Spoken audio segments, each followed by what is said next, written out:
Hello, everyone. Welcome to a special edition of Tech Twins, the Israel in Dubai podcast.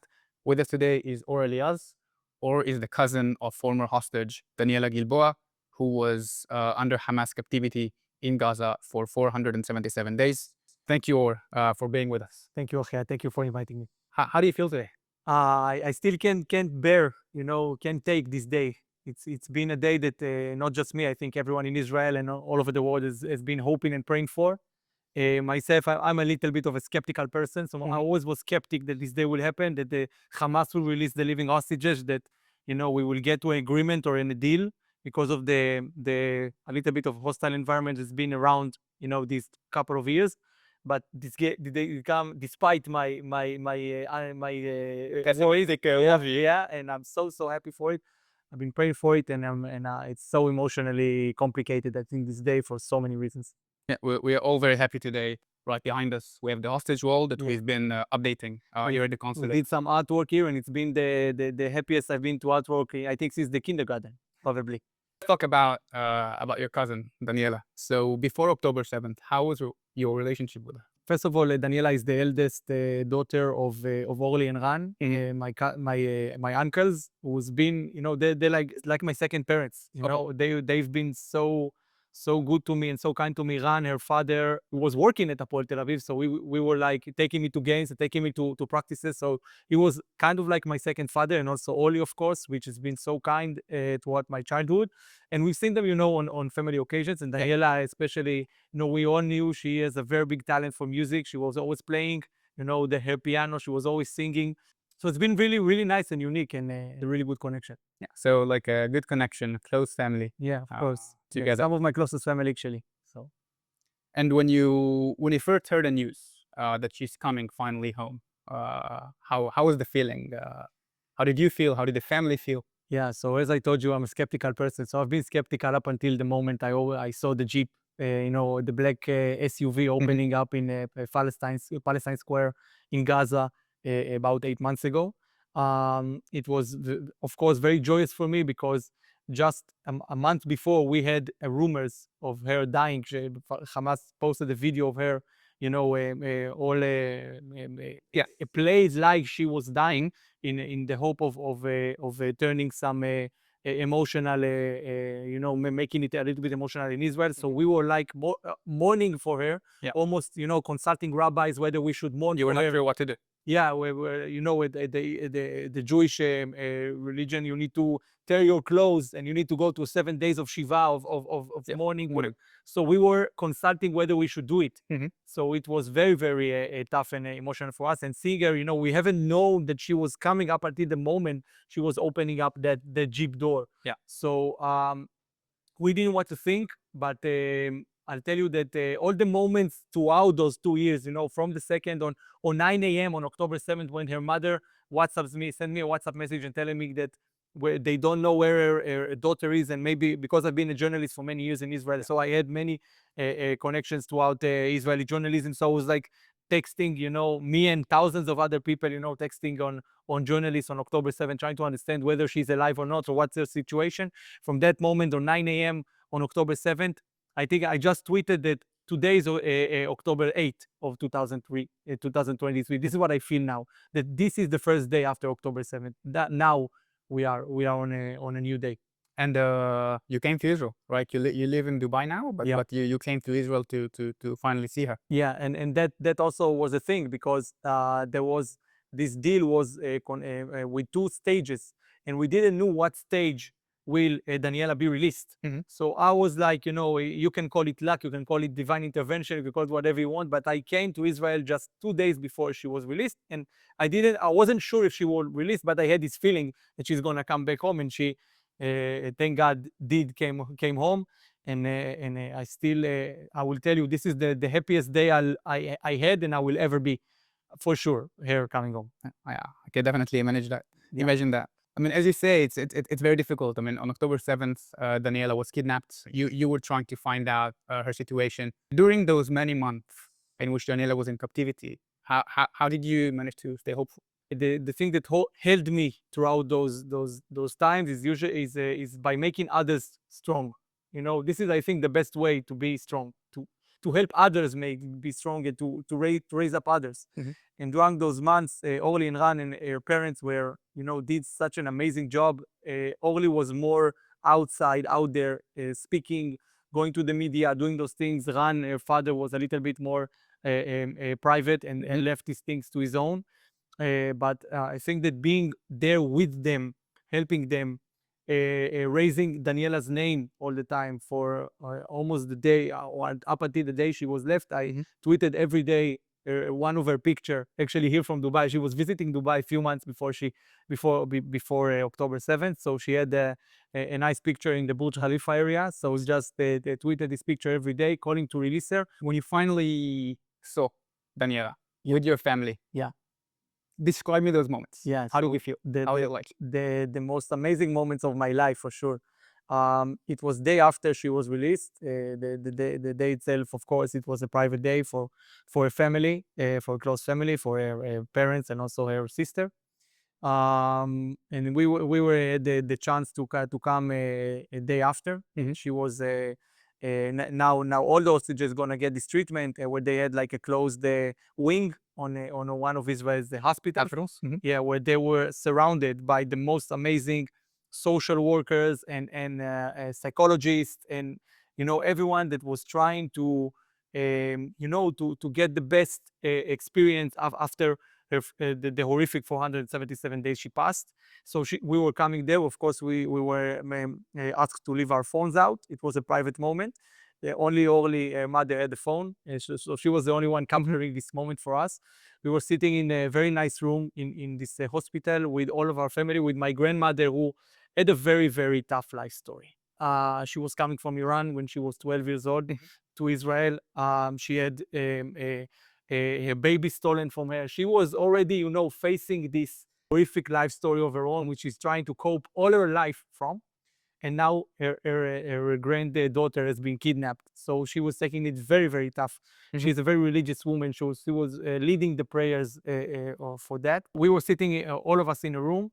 And it's been moments, when we were like trying to sing all of us together in this room, some really nice songs, some happy songs.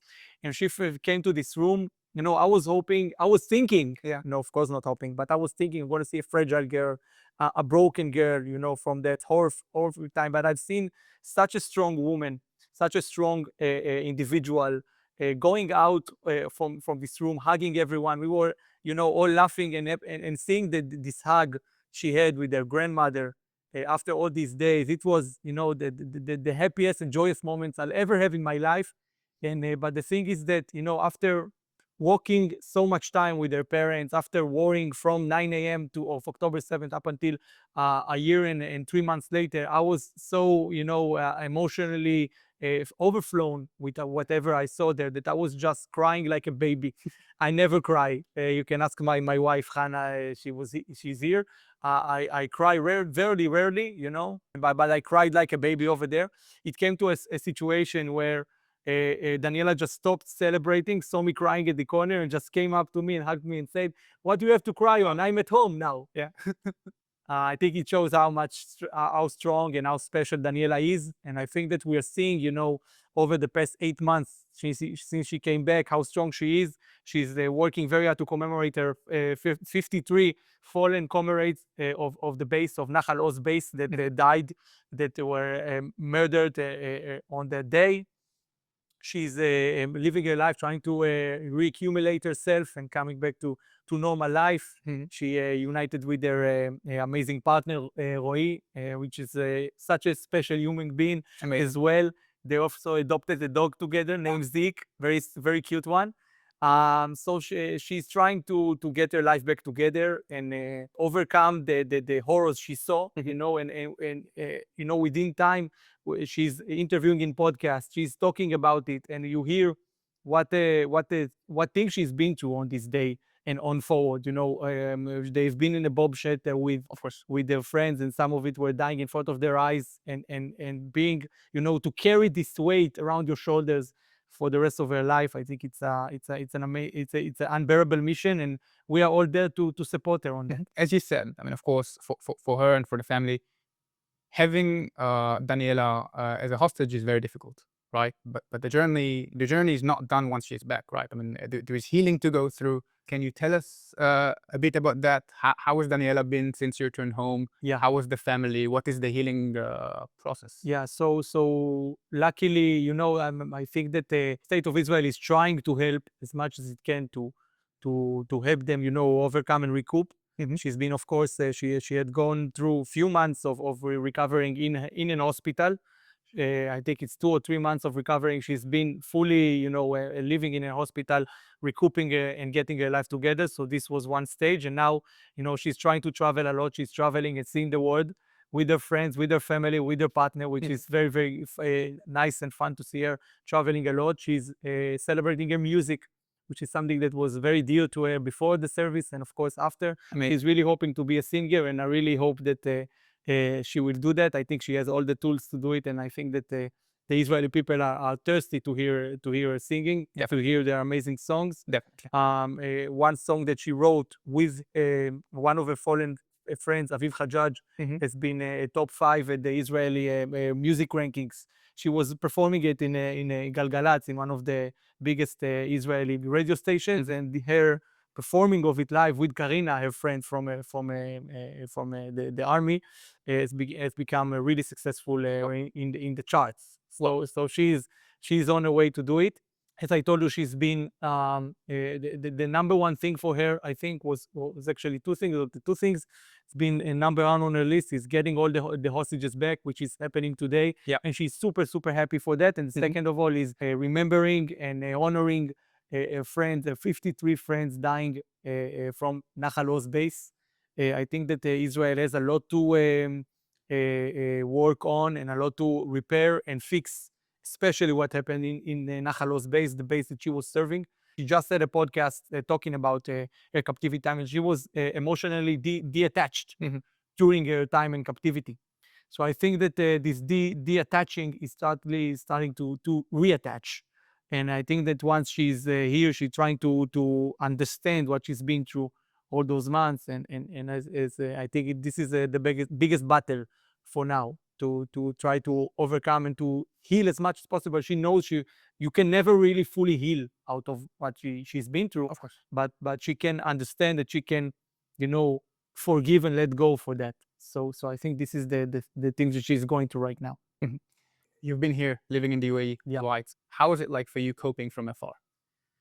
Yeah, so I think that now in these social media days, you're not really afar, because I'm both of us on Twitter, so we are very active there. I'm very active there, so I feel I'm not far. It's either I can tweet from my house in Tel Aviv or from Dubai or from Meta. We're still part of the Israeli, ecosystem and talking and an opinion market.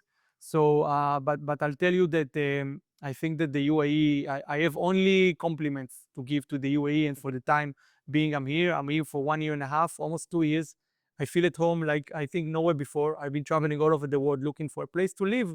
Even before October 7th, we came to Dubai 2 or 3 months before October 7th, where my wife Hannah and me, and we wanted to find, a place to live, and we saw this place and just told her before October 7th, come and see Dubai for a week and see why I'm so excited of it. And she saw it, and we wanted to do it before October 7th, and October 7th, of course, played, because we wanted to go for somewhere safer. And I think that Dubai does that beautifully and amazingly, and the leaders here are truly visionary. They did something amazing here. They made a space where you can live your life unashamedly. People can just, thrive and succeed and work for themselves and make money and be safe and be tolerant about each other. And so for me, this place has been quite of a healing. Seeing, over social media that everyone hates us. Let me tell you, I'm here. I've been to Jordan. I've been to many other places, and people love us over there. People respect us.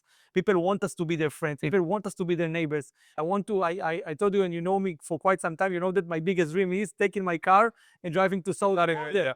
Yeah, We do it together. I really want to visit Dammam. Yeah, I really want to visit, all these places. So I think I really hope that this, wave of peace, of moving forward will actually resonate to the entire area. I really want to eat hummus in Damascus. I really want to visit to party with friends in Beirut. I really want to do it, and I think that we have an opportunity to do it now. Going back to how safe you feel in the UAE, Yeah. as an Israeli Jew specifically, what Yeah. surprised you the most since coming here? First of all, that I can say I'm from Israel. I've been all over the world, and it's not easy to say you're from Israel. Mhm. When you're from Israel, you're getting judged, you're getting looked at differently. You're sometimes even getting, smears or bad words at you. I know that there is a really huge, and I think that any Israeli that goes abroad feels that. It's either you're going to places where people are talking to you in Hebrew, Shalom, Bruchim Habayim, Ma Nishma, or they either, calling you a murderer. There is nothing in between when you're talking about Israel. And first of all, I'm saying I'm from Israel here, all over the place. With the addition, I'm not saying it, only to European-based or people or American people. I'm talking with Iranian, with Egyptian, and I'm working here. I have a business here. I'm a social media company here. So I'm working with Iranians, with the Egyptian, with the Palestinians, with Lebanese, with Syrian. I'm working with all of them. They're all my friends. They're all talking to me, in private rooms, Yeah. saying, you are my friend and you want us to live at peace. And seeing that, at first hand, or Pakistani people, all those amazing people, that the best people I meet here are people that are on the paper hate me, but they are the best people I meet here. They are the closest allies, the biggest friends of mine is people that supposed to hate me.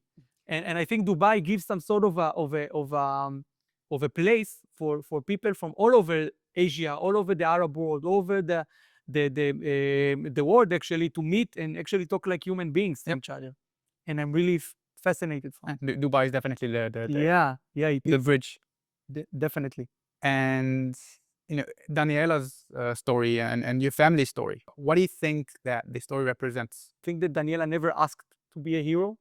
I think that she was just a normal girl living a normal life. But I think that her story is a story of great endurance, because she was just a normal girl, and she's been through the hell, and she came back alive and good and optimistic and happy. The entire message, was that she's been through that because she knew she's gonna come back. For me, this is the biggest lesson or biggest story we can take out of it. And I think that any one of the hostages, I just read Eli Sharabi's book. His name is Hostage. He's #1 around the world now. Yeah. And there was like a group of few hostages in a tunnel, and he was telling, every day we need to finish with one good thing that happened today. Every one of the 4 or 5 hostages in the room has to say one positive thing that happened today. One time it was the guy that the forceful guardian, Hamas terrorist, wasn't in the tunnel today. So this was the thing to cherish, to go out. Yeah. So at the beginning it was very slow. Everyone had just one, but they were finishing when there were like 100 things to be cherished about in the tunnels of Hamas, in the worst conditions possible. So I think this is the message, that we have problems in our life. I have problems in my life that I sometimes think it's unbearable, and then I think about what they've been through, what they are going through up until this day, and I get humbled myself. So I think all of us need to be humbled and proportionate about our life, small and insignificant life issues. We have where to sleep, we have what to eat, we can cut our hair the way we want. This is life. We need to be grateful for that a little bit more, I think. As a final question, if Daniella was sitting right next to you right now, what would you like to tell her? She's the strongest person I've ever met, and I'm so proud of her for the resilience she's shown through. And I know that her life will be much better, and she needs to hold to all that thought in her mind, because I know she's been going through some tough times even now. And she should hold that thought, that she's gonna do better, she's gonna do good, she's gonna commemorate her friend, she's gonna overcome what she's been through. And that's it. And I hope the best for her. Thank you all. Thank you so much for being with us today. Your strength and resilience and your entire family and Daniella's story really it inspires us a lot. And thank you. Yeah, Thank you for being with us. Thank you. I want to also say one last thing. I want to say thank you to all the leaders here in the UAE for helping me as an Israeli Jew, and I know the thousands other more that lives here, and also tens of thousands and more that visit here a lot, to feel safe, to feel good, to feel at home, to feel accepted, to feel welcomed. And I'm really honored to be a UAE resident, and thank you for that. Thank you. Thank you very much for being here.